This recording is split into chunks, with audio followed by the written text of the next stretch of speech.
Wherever you are, thanks for joining us. We start off from the troubled Nkwanta in the Oti region, where Joy News is learning that another person has been shot to death in the raging conflict there. 4 others are said to have been shot and wounded as tension escalates there. Nkwanta has been a hotbed for disturbances in the last few months, with the situation escalating in the last few weeks.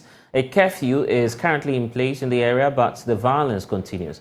The fresh hostilities comes just days after the chairperson of the Municipal Security Council, Bright Lenoir, announced plans to tighten security following what he says are fresh twist to the conflict.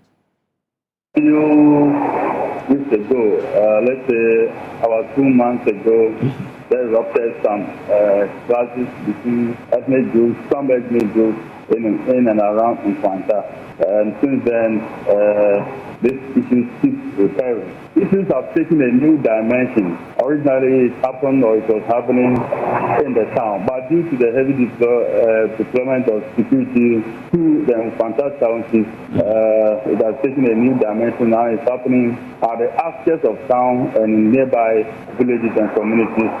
And we'll be meeting and then trying to figure out some other measures that we need, or some other security strategies that we need to adopt to ensure that this thing will find a lasting solution to it once and for all.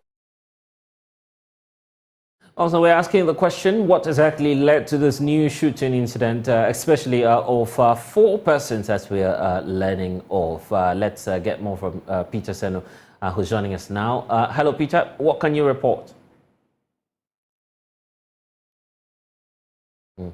And we'll definitely work out the lines to reconnect with Peter, who's joining us shortly on this matter. And of course, there are new incidents or development that we are actually learning of. 4 individuals have been shot. We understand that, of course, there's a lot unfolding on this matter. Let's see if we can get more now on this. Is Peter back with us? Okay, I will try and reconnect with Peter shortly. But also joining the conversation is security analyst Dr. Victor Doke, security analyst with the Kofi Annan International Peacekeeping Training Center, who's also joining us on this latest conflict. Thank you so much, sir, for spending some time with us. Very gory incident there. Of course, we're looking at what we can see on the screens now. The question as to what's happening there and how do we de-escalate? What's your take on that? Well, thank you very much, my brother, and a happy new year to you and then all the viewers out there. Now, first of all, what we need to understand is conflict is inevitable in the sense that you cannot live in a community or society without having conflicts. But how can we ensure that these conflicts do not generate into a destructive pattern, right? But rather take a constructive turn where the parties or conflict actors will come together with the help of a mediator or negotiator to iron out the issues and then be on the road to resolution. Now, if we cannot do this, then what we can do is actually implement preventive mechanisms. There are a lot of causes to ethnic, inter-ethnic, intra-ethnic conflicts. It can be religion, it can be the ethnic dimension to it, how one ethnic group defies the directives of the other, how to respect my ethnic background or ideas or religious affiliations. It could be land, it could be chieftaincy, okay? Now, when you don't know the causes, particularly the proximate and the triggers, in this case, what really happened, then it will be good to implement what we call the direct or sort of operational preventive mechanisms in place. These are directed to short-term imminent clashes, okay? So you can now identify what the root causes and the proximate, and then you identify what triggered it. But from listening to your narrative, now the conflict has now been or has been identified as, the clashes has been identified as happening outskirts rather than in the main town. And that is very worrying. So I think the security forces should also try to place personnel at the outskirts where a lot of these clashes would happen because they are not, or they don't have presence there. And I guess the expectation is, that all of this would have been solved much more easier if the Municipal Security Council was on top of the issues. It appears that that's not working. Their approach is not working simply because even the community has some challenge with the municipal chief executive. So quite a lot of issues complicating security in the area. Would you want to see the regional, perhaps National Security Council involved in this? Yes, these two security councils should have what we call a bilateral consultative meeting as soon as possible if they haven't, and then know what directives or preventive actions to take. Now, as it is now, one problem with our DISEC MUSEC is the issue about non-existence or not being able to implement early warning signs or early warning systems to detect the signs. Okay, now that's what we need to do holistically, either as a country or MUSEC or DISEC. Other than that, they will always be taken by surprise with these kind of clashes. So DISEC, MUSEC, whichever it is, well, they've taken a first step to bring in the personnel's issued curfews and all that. That's only to halt the clashes. However, actors in these conflicts find ways to engage. And that is what they need to look at. And then identify these key conflict actors or stakeholders and then bring them to the negotiating table. Find or identify a very best experienced officer, either through the National Peace Council, who knows much about the conflict terrain of this area, and then will lead negotiations and mediations so the clashes will halt once and for all. The potential effects, if this is not checked, what do you see that to be? Some say a full-blown conflict, others disagree. Yes, it could. Now, what you can see happening is not just a full-blown conflict, okay? You may have other ethnic groups who are affiliated to either of these sides, okay, fighting on their behalf, and that could be dangerous. Then when that happens, the state security will not have any control over it, okay? There are a lot of conflicts that are unresolved now. They are still trying to find ways on how to mediate on these conflicts, but to no success.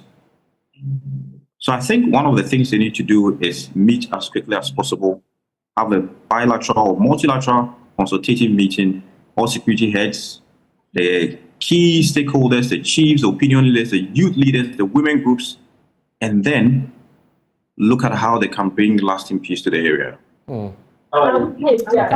Well, interesting days ahead, but of course we're looking forward to what might happen in the next few hours in terms of any possible declaration from the Municipal Security Council. But if there's a word of caution perhaps to those who are watching us within the area now, how do people keep their personal safety in these very, very dangerous times?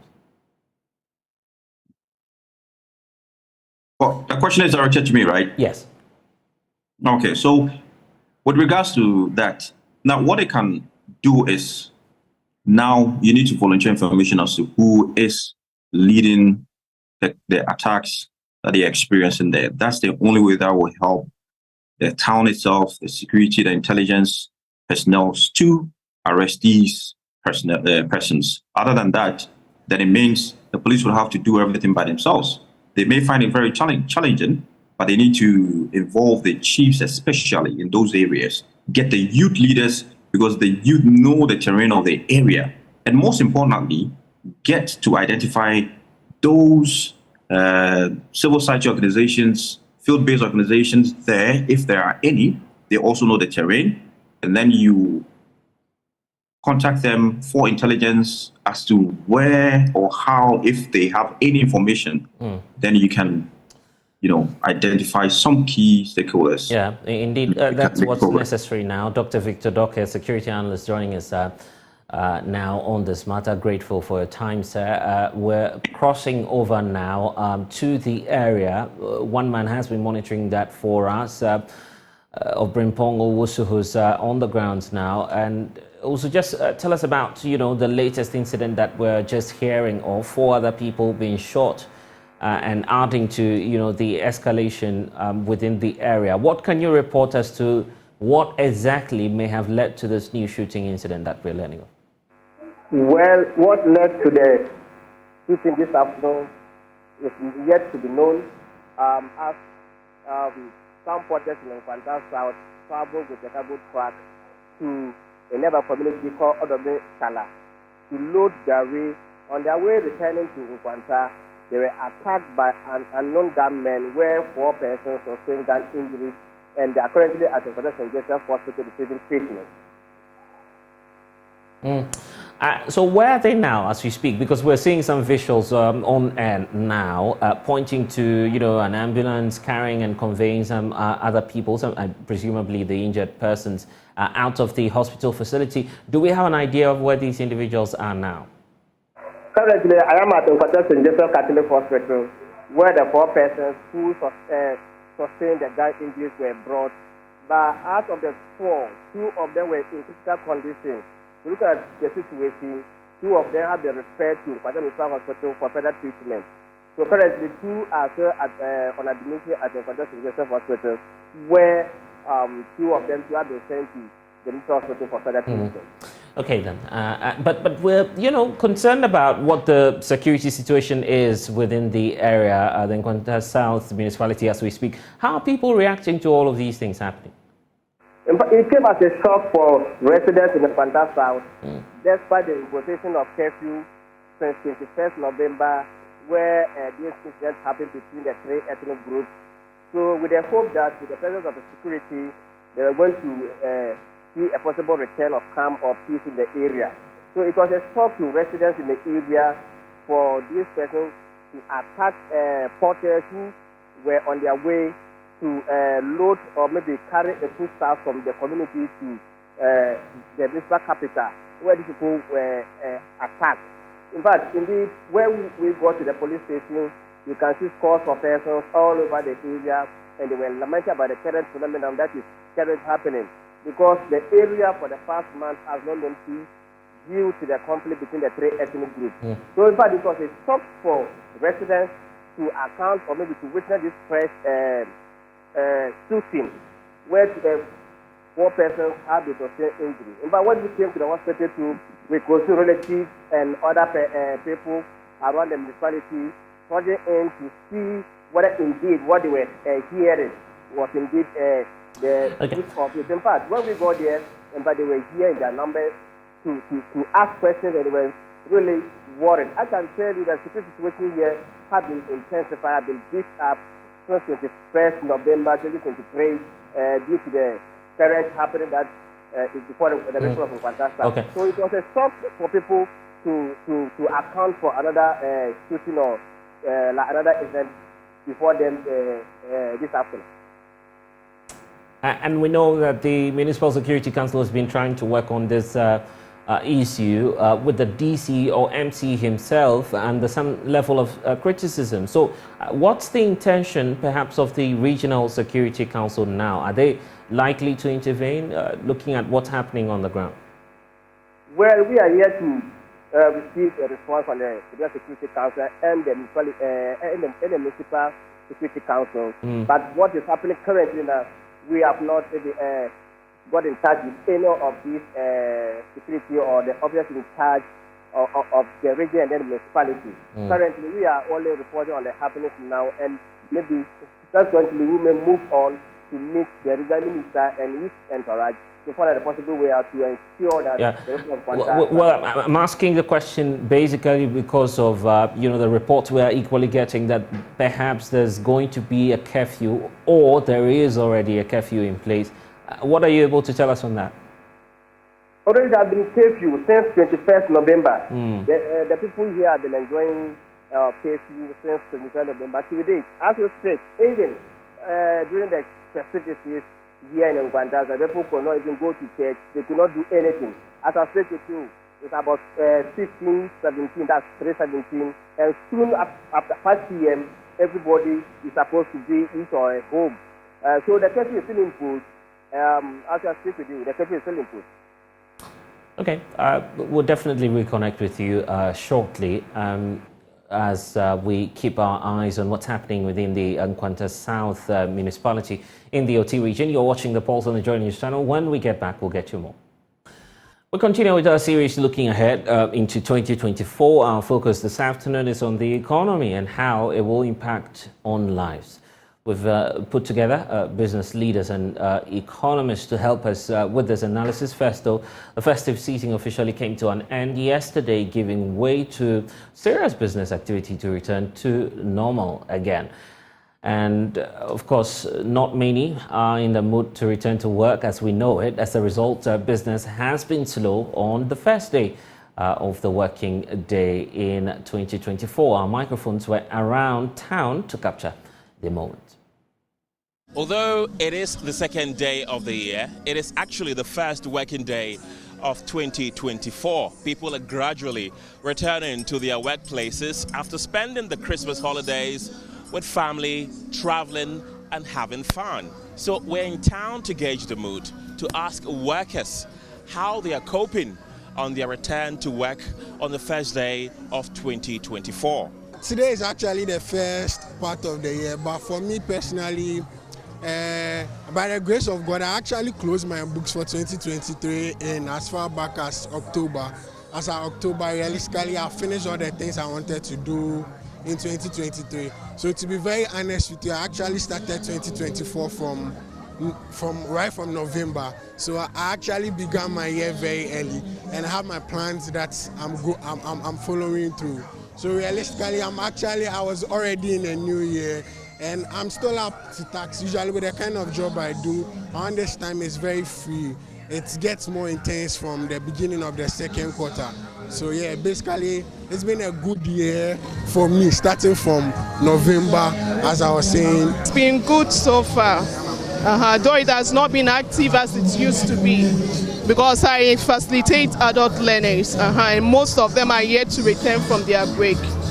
So far it has been good. Okay. And what are your resolutions for your work in this year? I hope it will be more active than it was last year. And I expect the learners to attend very well. That should be it. Because without the learners, I cannot teach. So I expect them to be there. As I'm talking to you right now, we are just sitting there idle. None of the customers are even coming. Yeah. What's causing that? I'm sure no money in the system again.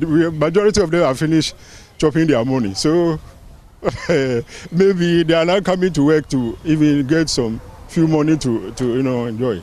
But that's a bank. They could come there and get some loans and all that. So why are they not coming? Right now, beginning of the month like this, it is not easy for customer to even come for a loan. Because you plan for a loan for a purpose.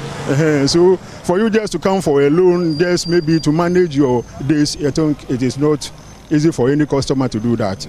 So we are just waiting for them. So what time are you expecting business to return to normal? Roughly maybe from Monday going. Well, as most people have told us, they expect business to return to normal, at least from the beginning of next week. Reporting for Joy News, my name is Kenneth Jesse. Well, and we're all looking forward to that, but it's also coming along with some implications, tax measures and all others, which the business communities are alarmed about. Let me bring in now Samson Asakia Wingobit, who is the Executive Secretary for the Importers and Exporters Association. Dr. Joseph Obeng is President of the Ghana Union of Trade Association. And we have Peter Tekpe, who's an economist and policy analyst, joining the conversation. Yao Latte is also an economist, financial advisor with Deloitte. Thank you all. And Yao, let me just start off on that note by saying a Happy New Year to all of you. But Yao, more importantly, we're looking forward to 2024. More taxes. Beyond that, anything else to expect? Yes. So good afternoon to you and your cherished viewers and listeners as well. So yes, you mentioned more taxes. It's not just about taxes, it's about government's drive to raise revenue. As you know, we are currently under an IMF program, and usually for IMF programs, you address 2 or 3 major things. So the first one is your low revenue base, and your low revenue base can be addressed by diversifying your revenue sources and then increasing taxes or using some tax measures. So as was introduced in the budget that was submitted to Parliament, there are a few tax measures that are going to be enforced. And the good thing is we didn't really introduce new taxes, but obviously there has been or there's likely to be some enforcement of existing taxes, amendment of existing taxes, which are going to be affecting businesses and individuals. And we hope that they wouldn't have direct consequences. So the challenge is that historically we introduced indirect taxes. The problem with indirect taxes is that they are likely to be passed on to consumers.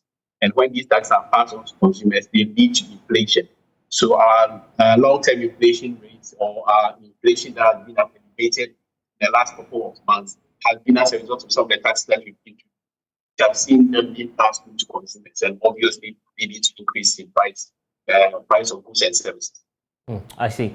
We've been also trying to break down the issues for you in this infograph that will just give you a sense of what to expect in 2023. You have excerpts of that on your screens right now, giving you a sense of what to equally expect. We'll get to that shortly for you. But Dr. Obeng, of course, this is a new year. We're expecting that business-wise, things will pick up rather than how they were last year, when, of course, your association was raising concerns about, the market and how it wasn't favorable to the Ghanaian business owner.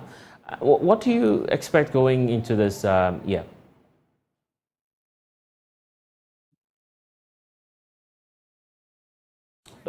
Dr. Obeng, I hope you can hear me. Okay, I will get that for you shortly. But Samson Asake Awingobet, you're not far from the concerns of Guta, because as importers and exporters as well, we know that you equally sharing that concern. The fact that last year wasn't the best for you, you're looking forward to a better year this time round. Certainly, yes. Let me say a very big happy new year to your good self and my senior comrade on the platform there.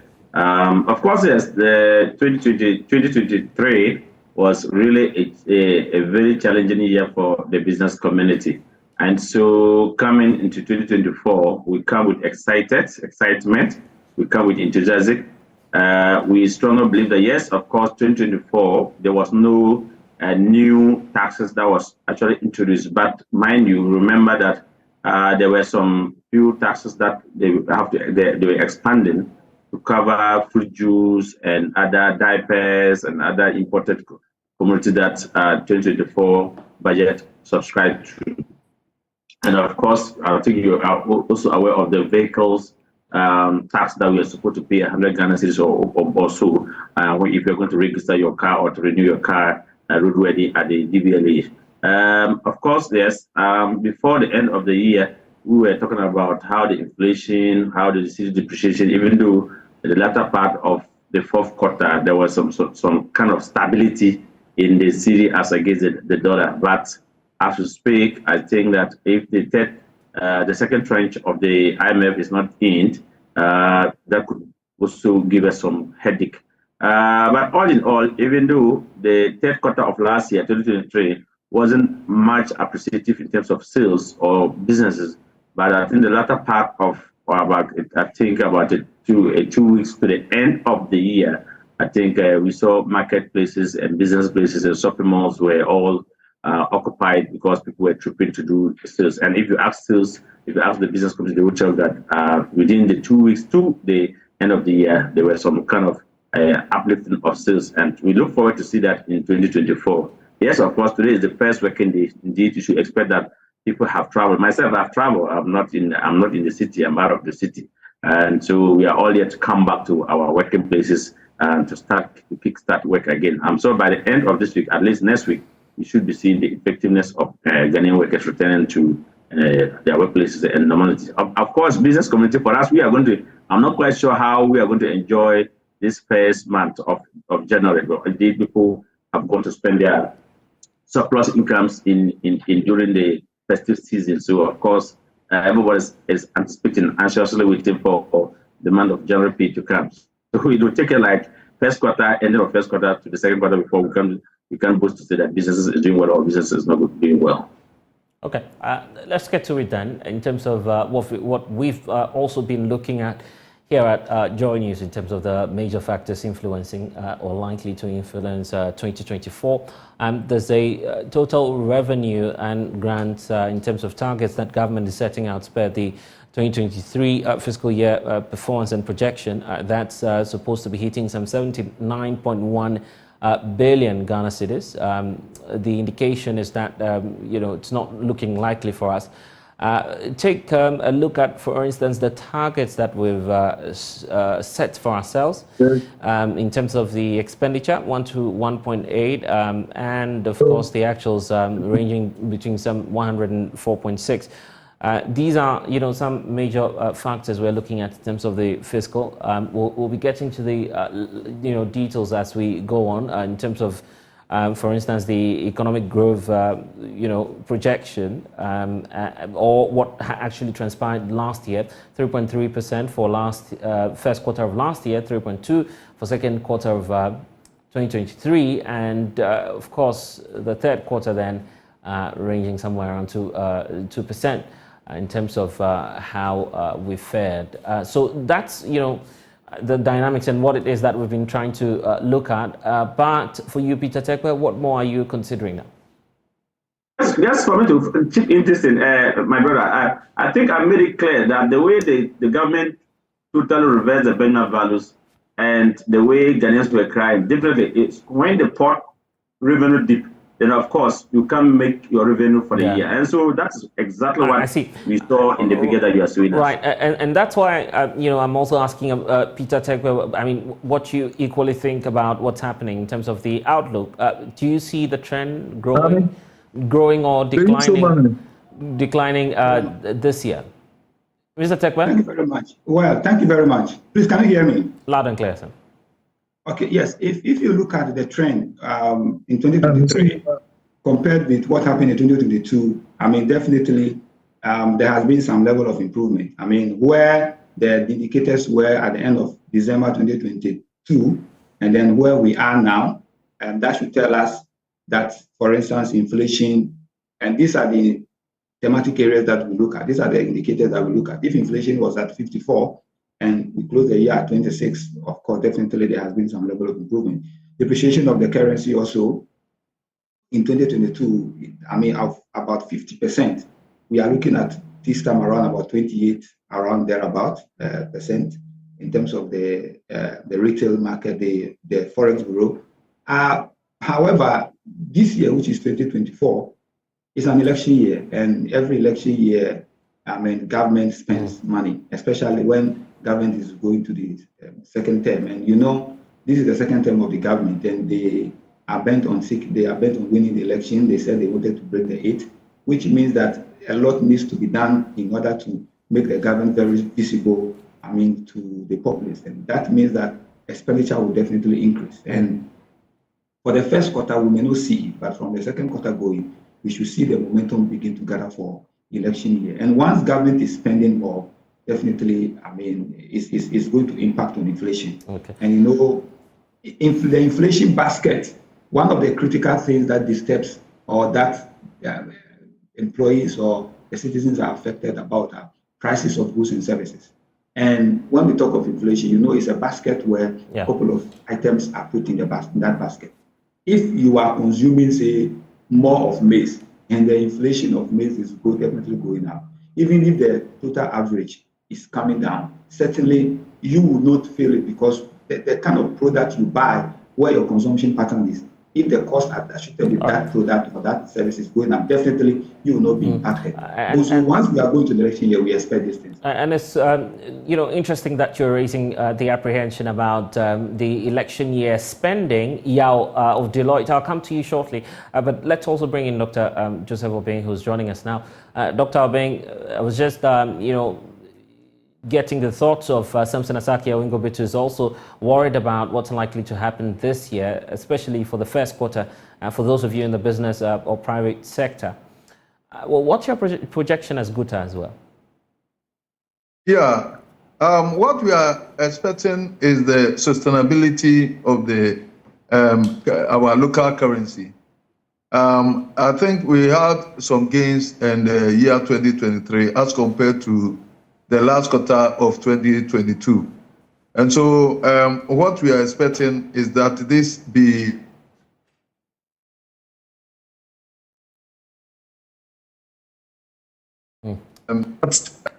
we are goodness. Dr. Obeng, are you still with me? Hello? Yes, I lost you there briefly. You were just about raising the concerns. Yeah. So it's very important.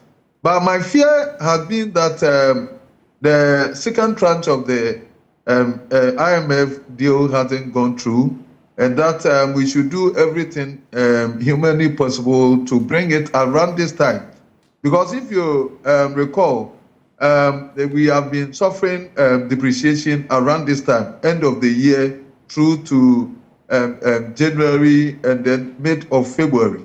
So if we are able to be able to sustain the stability, then of course we are on the threshold of recouping as businesses.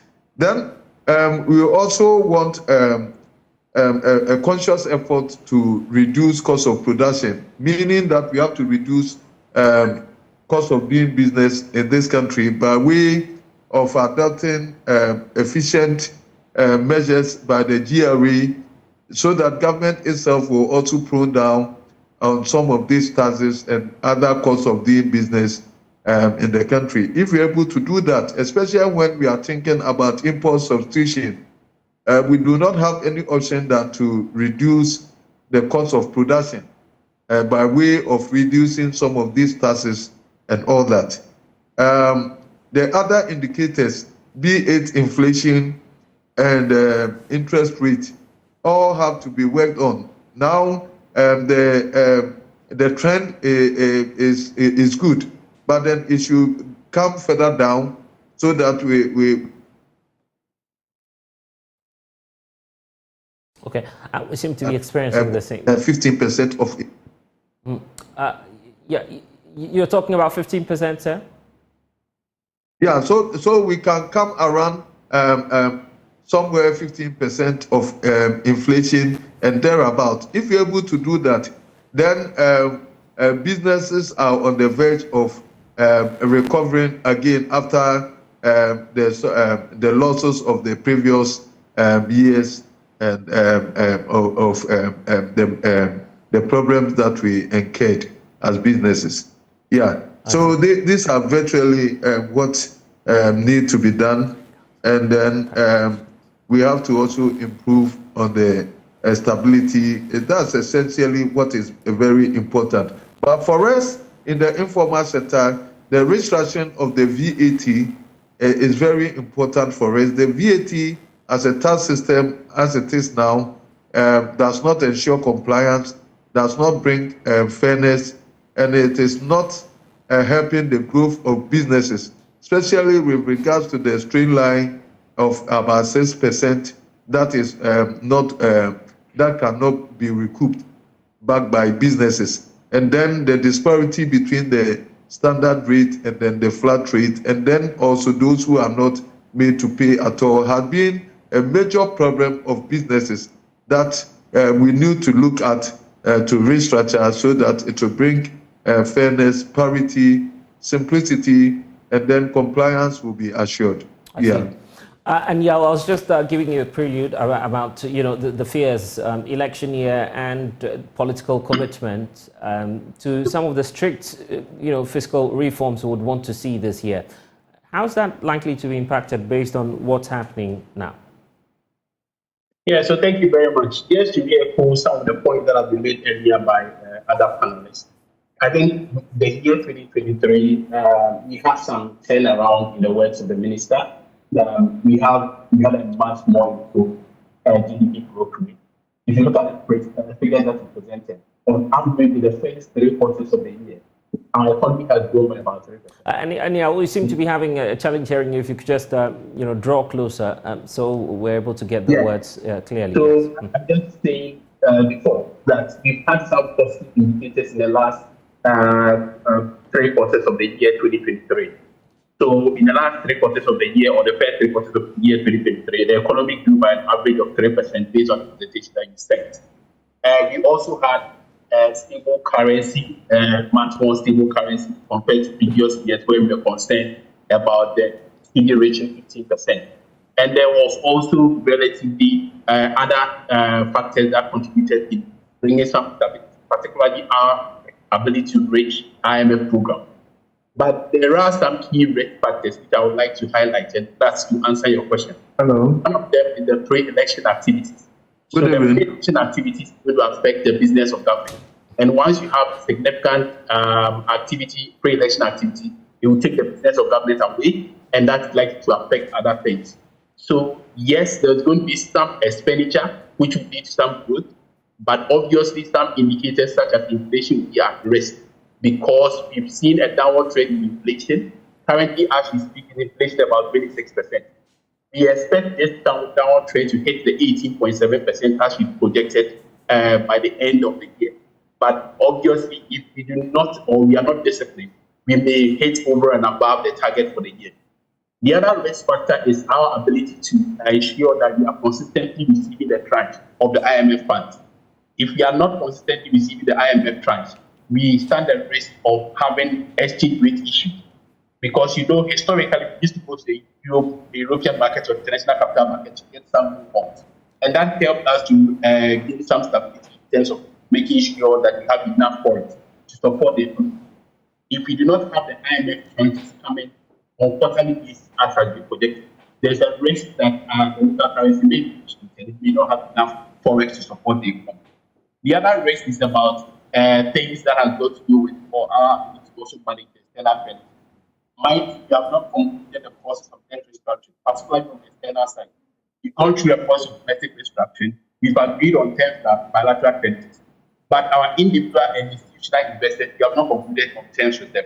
And that's also a risk that is staring at us in the face. I would urge government to accelerate the process of engaging our institutional investors, our individual investors, particularly our Eurobond investors. The problem is that these are corporate institutions. They need their board approval to be able to accept any write-off or even haircuts. And so it's going to be a long process. Government expects this to complete by the middle of the year. But other international watchers expect this to run for about 12 months. That's going to be a risk for us. So for me, I think all of these are risk factors that government will have to put in the right measures. Will have to engage all the various stakeholders and consult all the stakeholders and amicably resolve issues as soon as possible so that the stability that we are seeing, the turning around the economy that we are seeing will maintain to the end of the year. I see. And Peter, building on that point, the president says the economy has turned the corner. The words of the president, his firm belief that things are picking up. Well, the term turn the corner, if you want to relate it to what has happened, of course, it's just like a patient who is at ICU, and has been brought to the recovery ward. It doesn't mean that you have fully recovered, but it shows signs of recovery. And definitely, if you look at the macro indicators, it means that there has been turn of the corner because there has been improvement. And that is a fact that the areas we look at, depreciation of the CD, has been fairly relatively stable over the year 2023 and 2022. Inflation too has been, going down, but like I indicated, the impact of inflation and the impact of depreciation depend on where your interest lies. So if you are consuming in a particular aspect where, the prices keep going up, definitely you will not have any impact. So when you talk of turning the corner, of course we turn the corner, but we are expecting that because we have come from a very far point of 54, we are expecting that at a level where we were expecting to hit single digit, then if you are still in the 20s, it's still high because this is a recovery process. And once you are recovering, you can only fully turn the corner when you have been taken out of the recovery ward. And the recovery ward is when we start seeing the single digit inflation, we start seeing the CD, performing or depreciation at the single digit level, because definitely the CD will depreciate. So these are signs that we expect. However, this is going to be very difficult in this current year, in terms of election year, because government will have to be very visible to the citizens, and especially in an aspect where people are struggling in terms of recovering financially from businesses. Businesses have really suffered in 2023 because we are all coming out of COVID, and of course, other issues came to add up to it. However, government expenditure pattern will determine how the economy will recover fully in this 2024 year. And so, if President says that we have turned a corner, of course, we've turned a corner, but we are looking at turning the corner having impact on businesses and individuals as well, because income has not increased the level as is expected. So, if you are recovering, for instance, and then your income is still low, you'll still be spending. And that is one aspect that people may not understand. So when people say inflation is going down, the understanding is not that prices of goods and services are reducing. The person who is spending, he still sees that prices are increasing. Why? Because prices are only increasing at a lower level. Doesn't mean that prices are going down. And when income is not increasing, definitely you struggle. And so this year, the target set by government, like inflation, for instance, at 15, it will be very difficult to meet this, especially when you are going to spend. But don't forget that in 2023, government expenditure was highly curtailed because we have to plan, we have to meet IMF conditionalities. However, we expect that something like the cedi depreciation, it will be more stable this year as well, because the difficult aspect for government to receive IMF tranche, which is the current process we are going through. Once we are able to meet the conditions or be able to restructure the debt with the external creditors, irrespective of how it is, once we cross this hurdle, subsequent inflows of the IMF fund will be smooth, because this is the most difficult one. Once we have this money coming in, definitely it will help the economy to be very stable in terms of the depreciation of the cedi, because that is our only hope now, since we are no more going to the IMF. Samson Asaki, that should be good news. At least the prices are going up, but not as much as was projected. Now the trend appears to be decreasing in terms of how the prices have been escalating in the past. Well, nobody in businesses is happy to, as a matter of fact, see to it that your prices of your goods are continuously going up instead of it to come down, so that your consumers or those who patronize your product will be able to buy it. Cost of utility tariff is something that we need to look at it going forward to 2024. Cost of productivity, cost of borrowing, interest from our banks. Of course, yes, I'm sure the last time prime rate said they were coming down, it was maintained, and interest and inflation rate was coming down to, let's say, since 28 plus or so, or was it the 32.5 or thereabout? Then, of course, interest rate from the banks is something that we are looking forward. So, if collectively, just like my very good friend Peter just said, if government is able to work around the clock to be able to reduce all these things, then of course, and then giving us proper stability of our cedi, our currency. And as I said, all of us are pointing finger to the on-time coming of the IMF second tranche. And of course, we have been advocating that government should be able to also give the business community at the port the rate. Our rate is usually continue to be changing every week. So if they can give us, let's say, a full first quarter, then subject to review, that could also give us some level of confidence. Then, of course, we will be able to reduce the prices the more. So we are not excited by increasing prices, but the environment in which we find ourselves, if we do not do that, then of course you cannot be afloat between businesses. As I said earlier, you saw the figure that you displayed earlier on by the end of 2023. You realize that the revenue could not meet, and even expenditure was even higher. And the point is, collection of the revenue wasn't up to, it wasn't matched to what government was expecting. So the point is, many people started diverting their cargo from instead of it coming through Tema Port or Tokra Port, it goes through to Africos, where they could pay cheaper and then find ways and means bringing it to our market here, and that was leading to a smuggling of goods, and that wasn't good for our people, especially our people like my very good friend, my senior colleague, Dr. Oben, who will bring his cargo through the Tema Port and pay all the high duties and taxes and fees and charges just to come to the market. Then you make inferior cables, you don't even know where it came through. Because if they have to come through Tema Port, of course, we have our standards authority there, we have the Energy Commission there. All these people will be able to make sure that you cannot bring substandard to come and mad or to come and mix up with the market, and the people who bring the quality ones will not get the market. So at the end of the day, we strongly believe that if government is able to do something proper, especially we talk about abolition of the 2% special import levy, the last budget, 2024 budget. We're looking forward for them to abolish the didn't. We're looking forward for government to say, okay, the COVID is over, even though, World Health Organization says that ease all the restrictions or abandon all the restrictions, yet government of Ghana continues to continue COVID levy. We do not know where they are sending those monies to, but importers have to cough out this money to give to government. So these are some of the things. So at the end of the day, it is not lucrative for us. It's not that it is loss for the business owner to keep on increasing the price, but all these are the factors that if government is able to listen to it properly and start with us, we need to sit down. The last time we were talking about 22 line items that government wanted to restrict it, and the Minister of Trade was rooting for it, wanted the LI to go through. We said we should suspend it, go and have a negotiation, or go and have a engagement with the stakeholders. He came with the date, and we said the date wasn't favorable for us. For that matter, postponed it. The minister went ahead to have the meeting. As we speak now, we don't even know how far that meeting has been, who were at that meeting, and what has been the decision. And so these are some of the things. So I strongly believe that going into 2024, which they know that it's an election year, the government will be able to have a bigger heart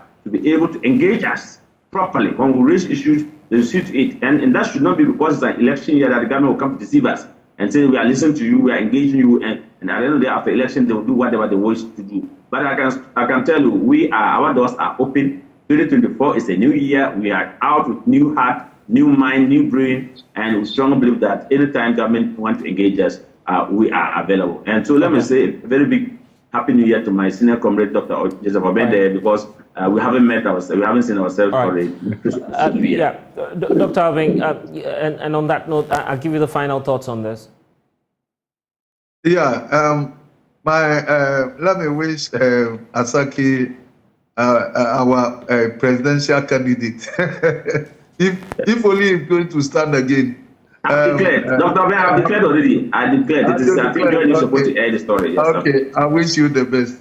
Thank you. Okay, so all that we seek, businesses seek, is an improvement of the economy this time round. We've seen some kind of stability over the past year, and we want it to be sustained. That's all that we seek. And so if government is able to do that, then of course, businesses will be on the threshold to stand up again and show a positive trend of growing. And so that is my major worry. And that's why I'm cautioning government that around this time, the perennial depreciation happens at the end of every year, going through January and February. So we should not be complacent of any gains that we've gotten and work around the clock, both the Bank of Ghana and then the policy makers should work around the clock so that we can achieve this stability that we are enjoying now. It is if you say inflation is going down, it's going down because of this stability that we are enjoying now. If we are not enjoying stability, the interest rate and all that. So it's therefore very important that we all work around this to ensure that we get a stronger currency where businesses can revolve around it. Thank you very much. Grateful, Dr. Joseph Obeng, also to you, Yao of Deloitte, Peter Tekpe, and Samson Asaki Ngubit. You're watching The Pulse. We'll be right back. And thanks for staying with us. In some 11 days, the Black Stars will be at the 2023 African Cup of Nations football tournament in Côte d'Ivoire. Ghana's first game will be against Cape Verde. That will be on Sunday, the 14th of January at 8 p.m. Cape Verde may be a walk in the park for the country at the tournament, but the prospects of meeting Mohamed Salah's Egypt 4 days later is what is sending shivers down the spine of many Ghanaians. Will we survive this AFCON?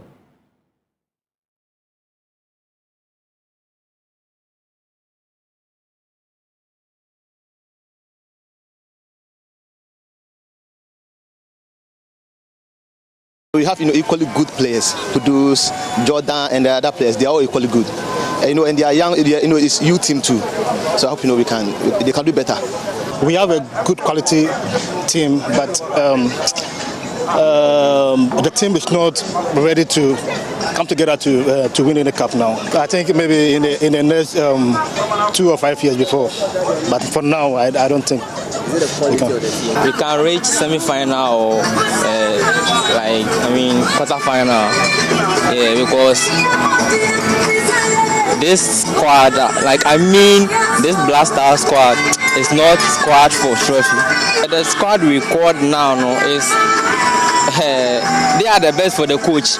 We have the heart, but for now, how these people are doing, Ghana is like how they start this Asantua, this thing. People will not follow Ghanaians, especially.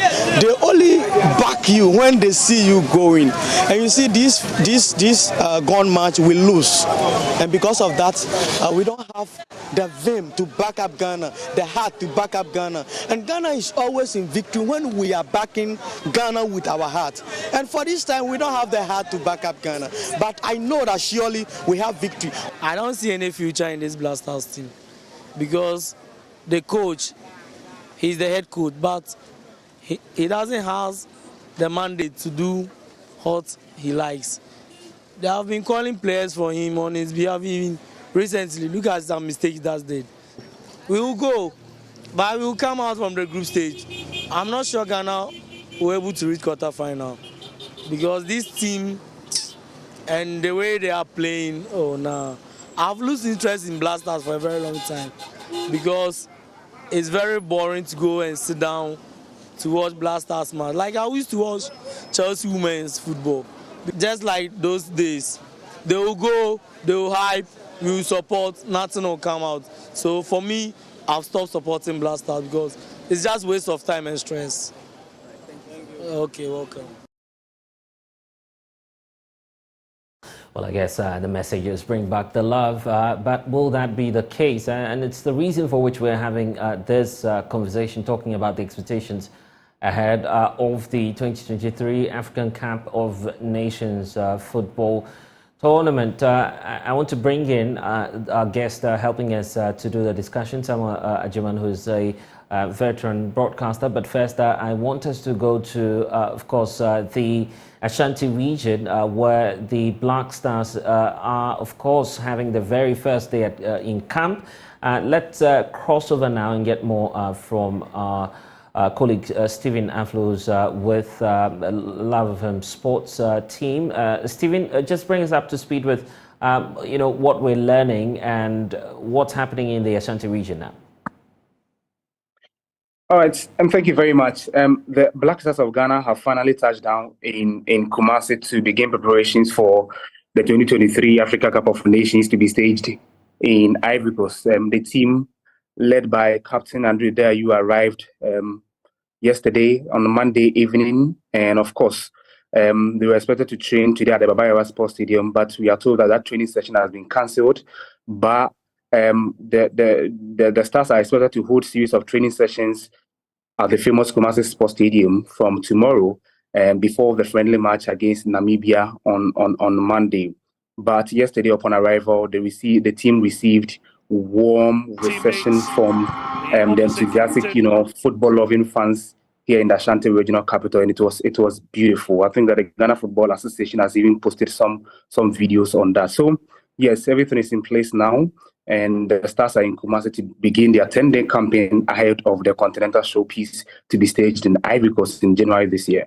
And listening to Coach Chris Houghton, it does not appear that at least the first day will be captured on tape, if I should be clear with the directives he's given, but he's opting to give the opportunity to the media later this week, correct?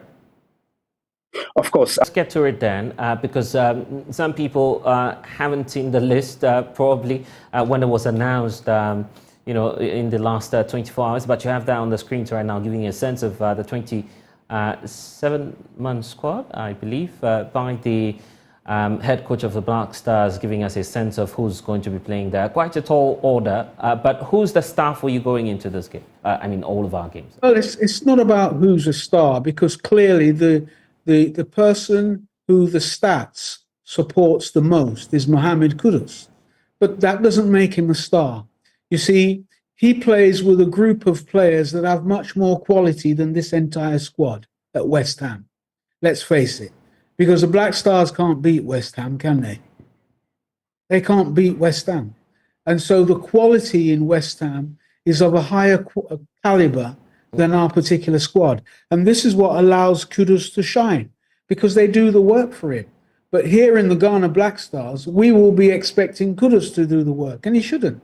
His job should be receiving that ball in and around the 18-yard area and firing on goal. That's all his job should be. He shouldn't have to come back into midfield to recover. He certainly shouldn't have to go into defense to recover either. His job is in the final third of that field. It's a joke if you put Inaki Williams and Semenyo and all those people as strikers and leave Kudus as a midfield player, or some would say as a number 10. Not necessarily. I see. Which other... Give him the number 9 shirt and let him go. That's it. He'll score the goals. So long as he gets the supply, he will score the goals. Let him focus simply on scoring goals, because we ain't scoring goals. Which other mismatch do you see on that list there? Put the list back again. Well, yes. As I say to you, it's not so much about a mismatch. I mean, there's quality throughout, and you know what I would say is the issue about Richard Lamptey, for example. I wouldn't have called him because we've only seen him in one game. You know, it was one game, Hearts v Kotoko, make or break for both clubs. One player shines, and then you say he should be in the Black Stars. I don't agree with that. I look at consistency. The consistency of form. Form isn't one match. And you know, with his inclusion, for me, it exposes the technical team, because they don't, once again, have a selection criteria. Because if they did, they wouldn't select Richard Lamptey. They wouldn't select him. And I've got nothing against local players playing. I want to see more players playing. I want to see more players play for the Black Stars on merit. That's what I want to see, not because of some shady deals here and there and, you know, hot talks from people who are in positions. No, because this is one of the reasons why the Stars are struggling, because, you know, a third or so, if not more, aren't there on merit, but they're there for other reasons. And that's why, you know, the likes of Baba Rahman will come out and say, well, you know, I'll give this one a miss.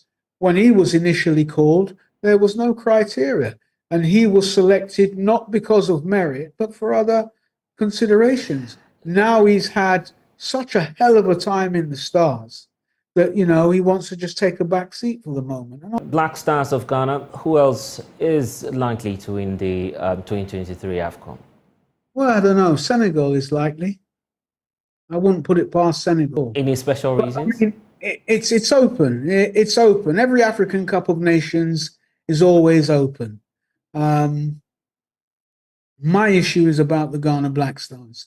Of course, I will support them. I don't believe we're going to win. I think that Chris Hughton needs to use this African Cup of Nations as a way of team building, as a way of really knowing his final selection, because he doesn't know his final selection, you know. I think we should do our best to perform well, face the reality. There's some countries that we just don't want to meet at all, because we know we're not going to be able to perform above that level. Let's just have a good tournament, minus the scandals involving money and all this kind of stuff. Let's have a tournament where our total focus is football. That's what I'd like to see. I'd like to see us play good football, and even if we lose, the love that I have for Black Stars will always remain. But if we go there and mess about, no. Yeah. They'll hear about it. And we say, may the best team win. And Ajima is a football analyst joining us here on The Pulse. Grateful for your time. Moving on, imagine storing your bath water to flush your toilet, or having to keep your baby's bath water to wash your clothes. And how about being forced to rely on sachet water for meal preparation? That's become the plight of hundreds of residents of the Gulf Estate in the Katamanso municipality of the Greater Accra region. For 3 weeks, their taps have run dry, impacting their quality of life. There's more in the following report. Things like these are common at Gulf City in the Katamanso municipality of the Greater Accra region because their pipelines don't flow regularly. For weeks, residents have resorted to using bowls for bathing as a means of harvesting wastewater to flush their toilets. It is tough for us these days, so what we do is bath into bowls so that we can harvest the wastewater to flush our toilets. Both the elderly and kids now bath like that.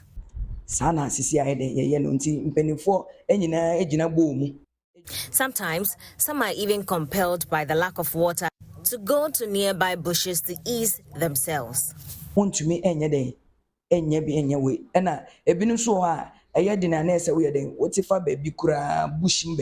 According to affected residents, although low water pressure has been a persistent issue in the area, it has worsened in the last 3 weeks. For Christmas, it has been one of the dull Christmas we've ever experienced for the past years because we have passed through the festivity without water.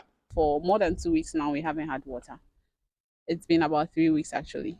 So you buy sachet water or you buy from the water tankers. That's what we do. This morning I had to use sachet water to bath.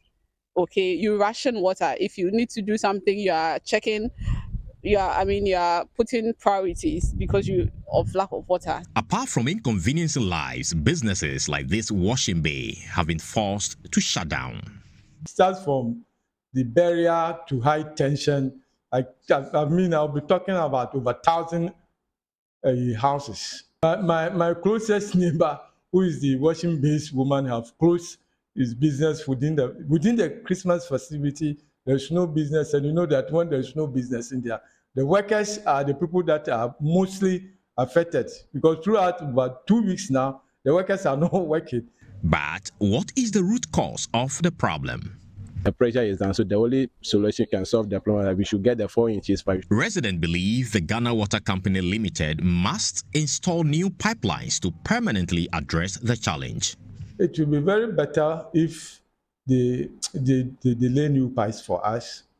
It will be very better and put us on a good line so that anytime they are pumping, they pump direct to our neighborhood. When contacted, the Tama Regional Communications Manager of the Ghana Water Company Limited, Samson Ampa, says the concerns will be investigated.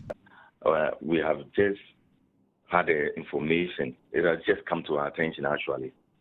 And so quickly, my regional chief manager himself has directed a team headed by the regional distribution manager as we speak now so that they can go to the ground, they carry out investigation, and as soon as possible, we'll try our best to resolve the challenge there, and then our customers over there can also enjoy some water. So we are assuring them that their issue has come to our attention and investigation is being carried out.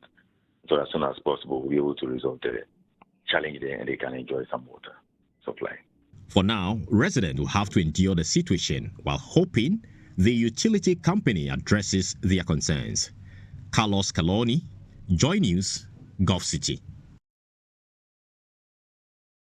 Puts an end to all misery in the world. However, death can also leave families devastated in debt. My colleague Caleb Mensah has been speaking with funeral industry players who complain that it is no longer affordable to bury the dead. Death is inevitable and a leveler. To some, it signifies the end of all troubles on earth. But besides leaving families emotionally devastated, it also leaves many pockets empty. Ghanaian funerals can be a drain on the purse. Becky Bosomchip buried her father 2 weeks ago. To finalize the burial and funeral, she came to this conclusion. It's now expensive to die because recently my father died. I think we buried him 2 weeks ago, and looking at the expenses we have made, it's so much. The fees are many. Mortuary fees, undertaker fees, hearse fees, casket fees, and many more. Mortuary fee is so expensive. We paid a lot that I can't put the figure here though. But some of the mortuary fees, I think the government should do something about it. Even the burial space, you have to pay for it. The cement and everything that you use for the burial is expensive. Daniel Mensah makes caskets for a living. He agrees with Becky. Casket prices have indeed skyrocketed. Daniel says all materials for making coffins have shot up. Materials move here, painting, no piano,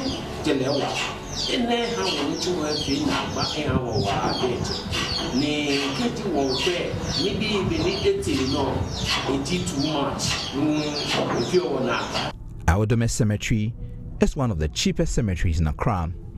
Accra Metropolitan Assembly recently increased the burial fees from 600 to 1,000 cedis. I don't think it is expensive because the 1,000 cedis that you pay, it goes with the space, not just only the space, there's digging.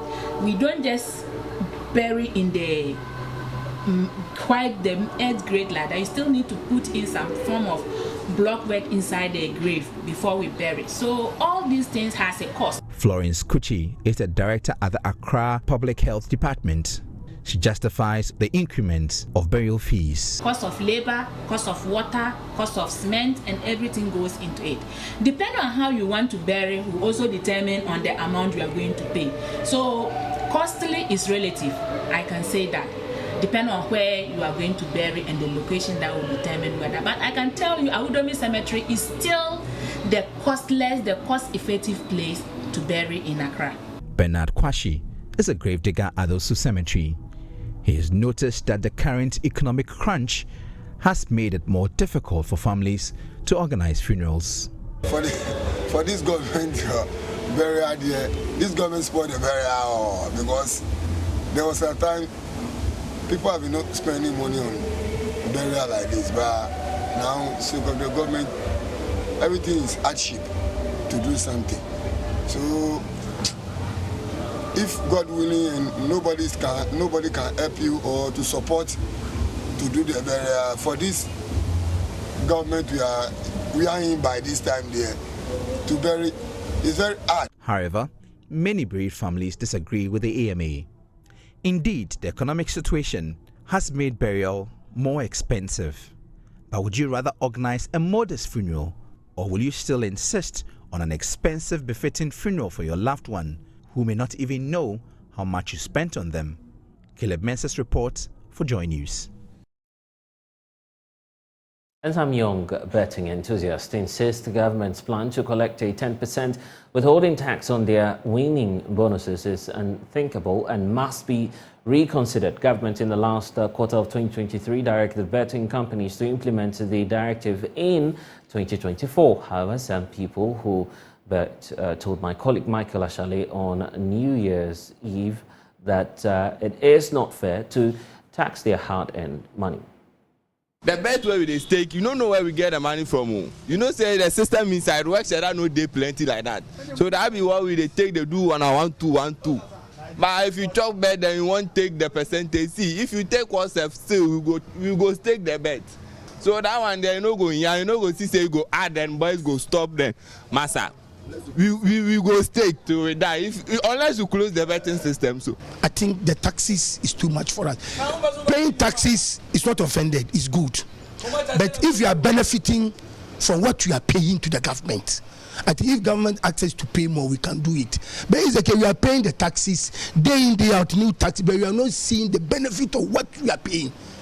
Will you be happy to pay the new taxes that come in? So we are pleading with the government, you should break it up. Let's conjure, understand. So we agree on what the taxes are going to do for us. That one is not fair because now you are cutting the bet to get something. Now you get something, they are going to take you tax inside. What about if the bet to chop you? The government will give you something. They will give you anything. So why they will take you tax you where you chop the bet? If you go take tax theft, you for take tax from the people who are cutting the bet, who are the people who are operating the bet, yeah, the commercials. You for take the tax from them, not the person who cuts and chop where you will take the tax from them. That one is not fair. See now, I don't know what to talk, because the country is already destroyed. It's a gamble. It's a gamble. Why somebody go cut gambler and chop there, you take the person go cut gambler there, you take tax from him. That one is not fair. Why me I go suffer, go do my kaya, go stick my bet, I go chop, then you can't take percent. You take the percent, we make quiet, you start want to add again. No, you no good. You no good, therefore stop. We need to benefit anything inside our tax in Africa here. Most Ghana, and we have many things where then they put tax on it. It's normal, but no bet. Seriously, no good though. Because we like this, no. We don't know where we get the money from. Where the time we take stick the bet for this side. So if you do, then you take tax, you they kill us. So you go take 50 cedis, you go chop 50 cedis, and you go take 10%. How much you go take for this one bet inside? No good give us. So make Nanado do something about it.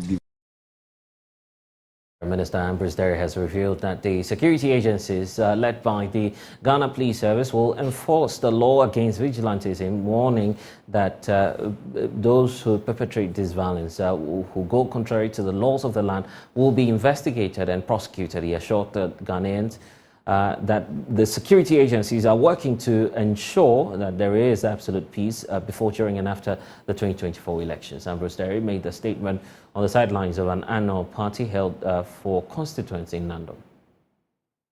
I want to take this opportunity to send caution out there, or maybe a warning out there, that the script led by the police is going to enforce the law against vigilantism, and all those who take the law into their hands would be investigated and prosecuted. I want to advise that anybody who has any grievance should resort to due process. Go to any security agency, police especially, report any case. The police would come and investigate, and your grievances will be addressed. But I want to say that we are not going to allow any individuals to take the law into their hands and take away the record that we have so far. In the case of Nkwanta, you know it's a traditional chieftaincy misunderstanding. It has been a perennial challenge.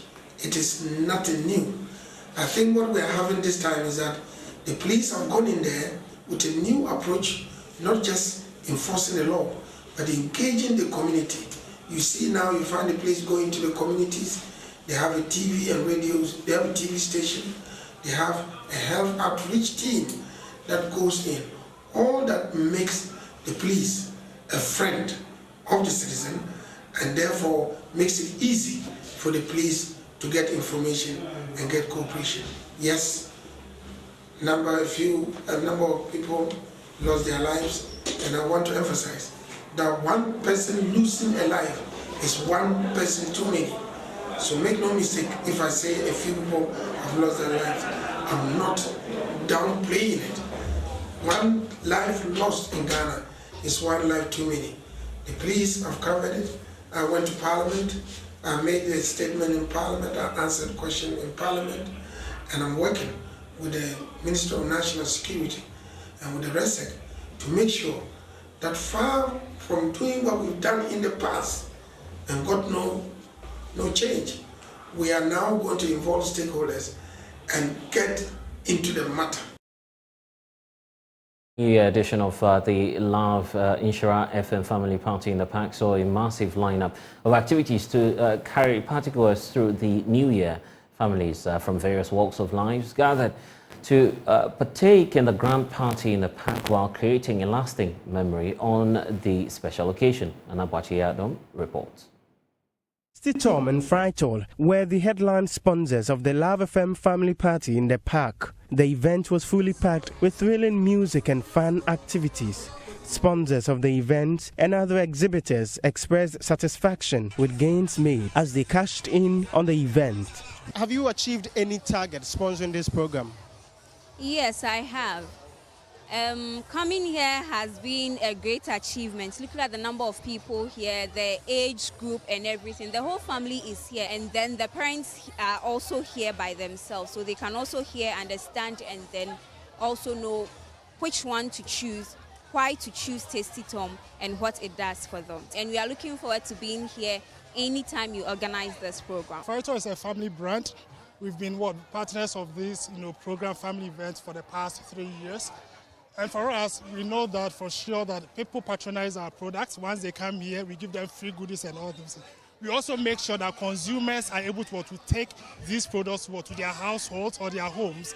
And it's benefited us a lot with penetration. Now, if you go everywhere, every nook and cranny, you see Frito everywhere. And I think this program has really been beneficial. And so we want to partner with Love FM, and especially for such a program. Now we are here with a team. So we came with our customer service team. We also came with our sales team. And the whole essence is that the customer service team will help the customers to actually will help customers to check on their policies, also help them with their what we call the self-service platforms that we are running. And so a customer can just be on their own, at their convenience, they will be able to check on their policies, run statements, and request for part encashment, and all the requests that they want to do at their own convenience. Bright Ate of the events unit of Love FM is pleased that sponsors will be able to extend their reach and attract potential customers. We have over 15,000 people, and there are more coming because there will be a live band session, that's the adult corner after 6. Any category of products can fit in because we have Kumasi right here on the 1st of January 2024.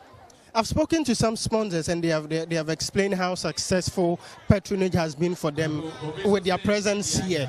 Should we look forward that this would foster more collaborations in the future? Yes, this is a great opportunity for you because a lot of sponsors are looking for people to talk to, and we have assembled every household in Kumasi here right now. Just as you can see behind me, thousands of family units in Kumasi have gathered here at the Kumasi Rotary Park to catch a glimpse of enjoyment from the Love FM Insura FM family in the park. And just as we heard from sponsors, the satisfaction has been overwhelming, and they are promising a better collaboration next year. Reporting for Joy News, my name is Clinton Yabua. Well, and that's all we have for you in this package of the polls. I am Blessed, so log on to myjoyonline.com for updates. Thanks for watching. We'll see you again. Bye-bye.